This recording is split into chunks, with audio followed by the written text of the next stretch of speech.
Hi friends, మన జీవన రేఖ శీర్షికలో మనం ఏం చెప్పుకుందాము అంటే అబౌట్ హ్యూమన్ బాడీ, మన దేహం గురించి. ఏంటి ఊకే హ్యూమన్ బాడీ అంటే మనము 2024లో ఏం చేసాము,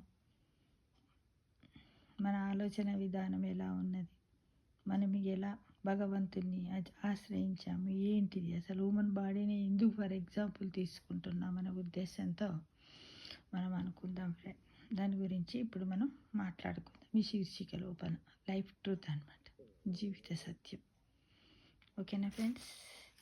అయితే ఈ ముగ్గుల్ని ఎందుకు చూపిస్తున్నారు అనే ఉద్దేశం మీకు ఒకటి కలుగుతుండొచ్చు. ఈ ముగ్గుల్లో ఉన్నటువంటి ఎన్ని చుక్కలు, ఎన్ని వంకరలు, ఎన్ని అందాలు, ఎన్ని రకాల ఉన్నాయో ఇందులో గీతలు అంటే ఇంచుమించుగా మన జీవిత విధానం అట్లే ఉంటుంది. మన బాడీలో ఉన్నటువంటి అవయవ వ్యవస్థల్లో కూడా ఇలాంటివి కనపడుతూ ఉంటాయి.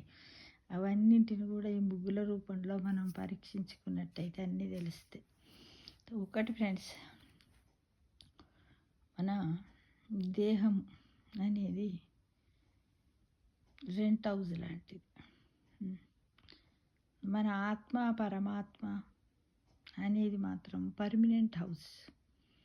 మోక్షం అనేది కూడా ఒక పర్మనెంట్ హౌస్.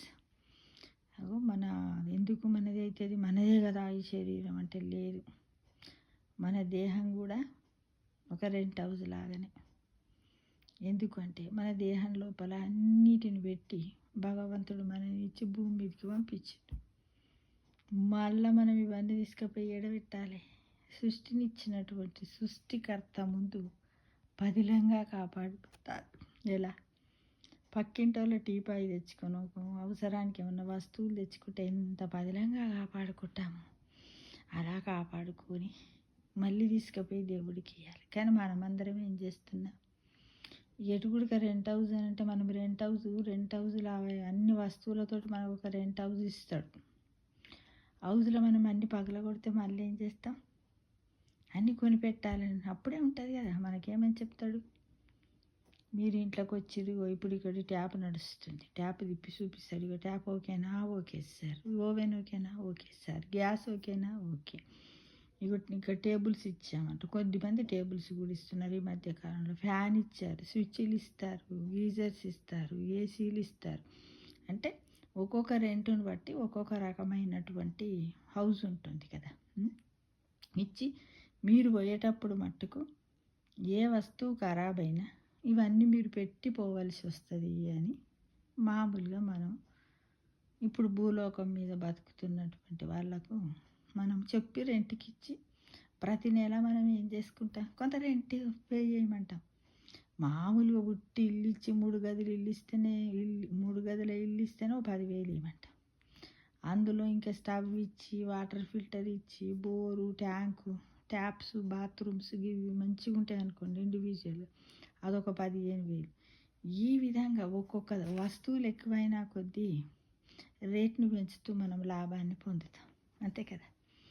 అయితే మరి ఈ విధంగా ఏ లాభం లేకుండా భగవంతుడు అన్నీ పెట్టి పంపించి పోయి రాపోండ్రి అనుభవించి మళ్ళా రాపోండ్రి మంచిగా నేను ఇచ్చిన వస్తువులు నాకు పైలంగా తీసుకొని రండి అంటే మనం ఏం చేస్తున్నాం, వస్తున్నాం, మన ఇష్టం వచ్చినట్టు తింటున్నాం, ఇష్టం వచ్చినట్టు తిరుగుతున్నాం, ఇష్టం వచ్చినట్టు ప్రతి ఒక్క శరీరంలో ఉన్న ప్రతి అవయవాన్ని ఏం చేస్తున్నాం, దెబ్బతీస్తున్నాం. ఫర్ ఎగ్జాంపుల్ ఏంటంటే, ఒక 40 ఏళ్ళ వయసు ఇచ్చింది నీకు బ్రతుకుమని, దాన్ని 25-30 ఏళ్ళనే కంప్లీట్ చేస్తున్నాం, కుప్పలా చేసుకొని వెళ్ళిపోతున్నాం. అంటే ఏమన్నట్టు, మనం చేసే కర్మలు సత్ఫలితాన్ని ఇస్తున్నాయంటారా? ఇవ్వడం లేదు. వచ్చిన తర్వాత ఏం చేస్తున్నాం, కనీసం భగవంతునికి కొంచెం కూడా గ్రాటిట్యూడ్గా ఉండట్లేదు. ఏంటి మానవ జన్మ ఏంటి, జీవితం ఏంటిది? రెంట్ హౌస్కి ఇచ్చినంత విలువను కూడా ఈ చక్కటి దేహాన్ని శాశ్వతమైనటువంటి మంచి పర్మనెంట్ హౌస్ లాగా మన దేహాన్ని ఇచ్చి తోలిస్తే మనం ఏం చేస్తున్నాం, భూమి మీద అనుభవిస్తున్న రెంట్ హౌజులకు నుంచి పొందిన లాభాలను ఆశిస్తూ దేవుడు మంచి పర్మనెంట్ హౌస్ లాంటి మన దేహాన్ని ఇస్తే ఆ దేహాన్ని మనం ఏం చేస్తున్నాం ఫ్రెండ్స్, కదా. అంటే మరి ఏం చేయాలి? దానికి ఒకటే ఎగ్జాంపుల్. ఏంటిది అది? ప్రతిరోజు భగవంతుణ్ణి ధ్యాన రూపంలో ఆధ్యాత్మికంగా అన్నిటిని అవలంబించాలి. స్నానము అనేది దేహానికి, ధ్యానం అనేది మనస్సుకు, మంచి చెడులు అనేది, నడవడిక అనేది భగవంతుని యొక్క అంగాలు. శరీరాన్ని కాపాడుకుంటూ మనం ఏం తప్పులు చేస్తున్నాం, ఎలా చేస్తున్నాం, ఎలా ఉండాలని ఆధ్యాత్మికంగా మనం భగవంతునికి దగ్గర అవుతూ ఉండాలి. అవన్నీ కావాలంటే సాధన కావాలి. సాధన కావాలంటే ఇట్లా ఫస్ట్ నువ్వు మారాల్సింది ఏంటిది? సమయపాలన పాటించాలి. ఏం చేయాలి? ఆ సమయపాలనని ఎలా పాటిస్తాము? సమయపాలన ఇంగ్లీష్లో ఏమంటారు? టైం టేబుల్ అంటారు కదా. దానికి ఒక టైం పెట్టుకోవాలి.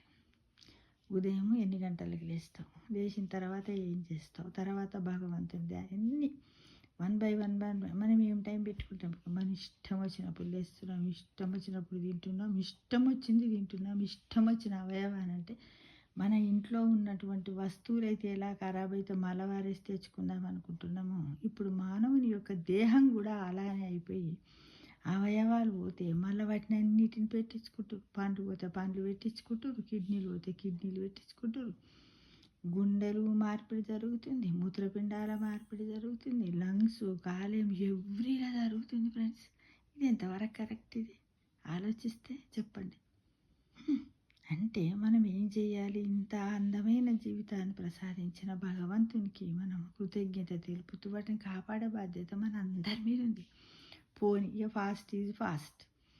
ఈ 2024లో మనం ఎన్ని పొరపాట్లు చేసాము, ఎన్ని జబ్బులకు గురయ్యాం, ఆ జబ్బులకు మనము ఎంత చికిత్స తీసుకున్నాము, ఎంత మెడికల్ బిల్ పే చేసాం. అదేంటిది? మనము ఒక రెంట్ లాగానే ఉంటుంది. మెడికల్ బిల్ పే చేసాం కదా, మెడికల్ బిల్లు పే చేసినాం కదా, ఒక రెంటే కదా అది.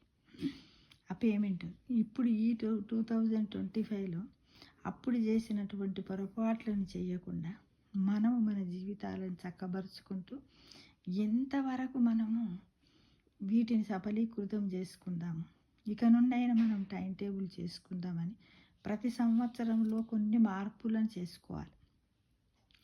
మనం ఎంత మనశ్శాంతిని కోల్పోయాం, ఎందుకు కోల్పోయాం అనేది ఒక ఆడిట్ చేసుకోవాలి. అది ఏది చేస్తే బాగుంటుంది, అప్పుడు చేసిన తప్పులు ఇప్పుడు చేయొద్దు అనేది ఒక 4 ఎక్కువ పెట్టుకోకండి. 2024లో ఏమైతే పెట్టుకున్నారో వాటి వల్ల మీకు నష్టాలే వచ్చినాయి, దాన్ని మళ్ళీ కొంచెం మాడిఫై చేసుకొని మనం మనుషులం, పర్సన్స్ చేంజ్ అయ్యి మన అభిరుచులను, మన అలవాట్లను మార్చుకుంటూ 2025లో నువ్వు ఎలాంటి ఎజెండా పెట్టుకుంటావు, టైం టేబుల్ది, ఏం చేయాలనుకుంటావు, ఎలా ఉండాలనుకుంటావు, అది ప్రతి ఒక్కరు చేసి పెట్టుకొని దాని ప్రకారంగానే నడవండి. లాస్ట్ ఇయర్ అలా చేసి పెట్టుకుంటే మీరు ఎంతవరకు సక్సెస్ అయ్యారు? 40%, 30%, 60%, 100%? అది చూసుకోండి. అప్పుడు ఎంత సంతోషాన్ని కోల్పోయాం, ఇప్పుడు కోల్పోకుండా దాన్ని ఎలా కాపాడుకుందాం, ఎలా ఉందాం, ఇలా ప్రతి వ్యక్తి ఆడిట్ చేసుకున్నట్టయితే ప్రతి సంవత్సరం మన జీవితం చాలా ఆనందంగా ఉంటుంది. ఒక మిషనరీ దానికి అసలు మనం దాన్ని ఓరాయిలింగ్ అని, రీసైక్లింగ్ అని చేస్తూ ఉంటాం కదా. మన దేహానికి ఎందుకు చేయకూడదు, మన మనస్సుకి ఎందుకు చేయకూడదు, మన బ్రెయిన్కి ఎందుకు చేయకూడదు? ఫ్రెండ్స్, చేద్దామా మరి? తప్పకుండా. అయితే నేను 2025లో నేను ఏం పెట్టుకున్నానంటే, ఫస్ట్ అప్పుడు 24లో నేను ఒకటే అనుకున్నాను, ఎవ్వరు ఏది మాట్లాడినా నేను పాజిటివ్గా తీసుకుంటాను అని ఫస్ట్ పెట్టుకున్న పాయింట్. అయితే దాంట్లో నేను 100% పాజిటివ్గా తీసుకున్నా అంటే తీసుకోలే ఫ్రెండ్స్, నా వల్ల కాలేదు.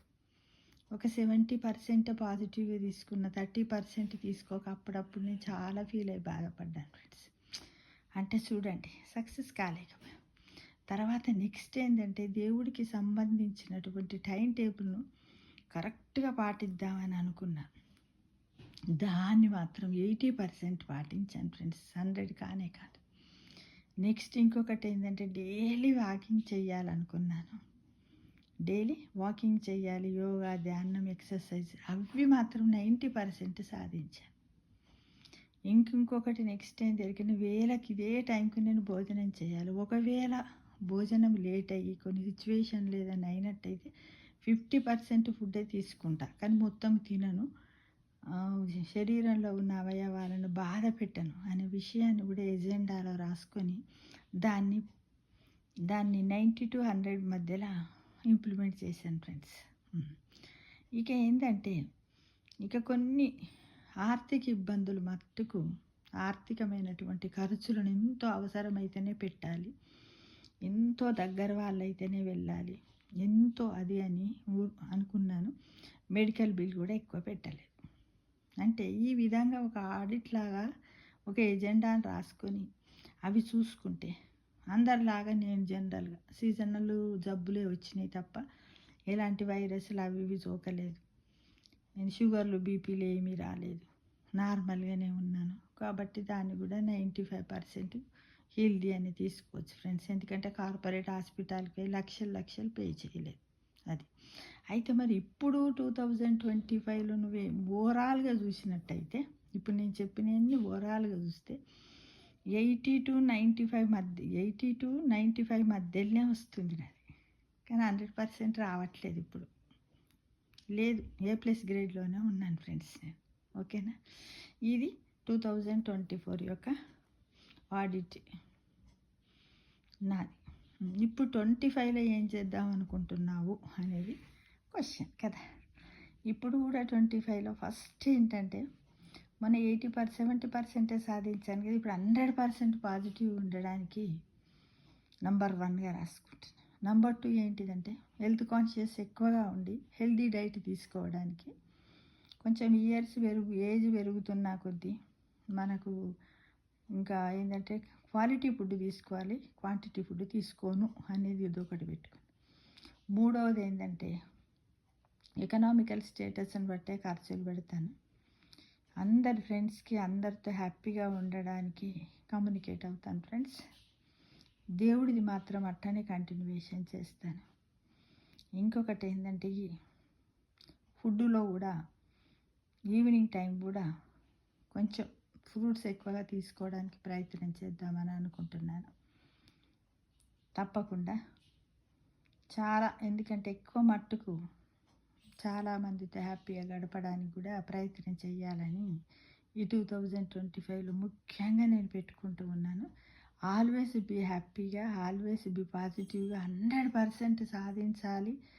భగవంతునికి మీద మాత్రం 100% భగవంతుని పూజ చేయాలి, పొందాలనే ఉద్దేశంతో నాకు ఎన్నో పురాణాలు తెలుసు, ఇతిహాస గాథలు ఖచ్చితంగా పురాణాలు 18 పురాణాలను తెలుసుకోవాలనేది కూడా ఈ 2025లో నేను పెట్టుకుంటున్నాను ఫ్రెండ్స్ నా ఎజెండాలు. కాబట్టి శ్రీమాత అనుగ్రహం వల్ల, గాయత్రి మాత అనుగ్రహం వల్ల, ముక్కోటి దేవతలు, త్రిమూర్తుల అనుగ్రహం వల్ల ఈ శక్తి నాకు ప్రసాదించాలి భగవంతుడని నాకు మీకు అందరికి కూడా wish you happy new year 2025. Good bye to whole year 2024. అదేలా గడిచిపోయింది. కాబట్టి ఆల్వేస్ బీ హ్యాపీగా 2025ను మనము ఇంకొక 4 రోజుల్లో అడుగు పెట్టబోతున్నాం friends. All the best. Thank you to God everyone.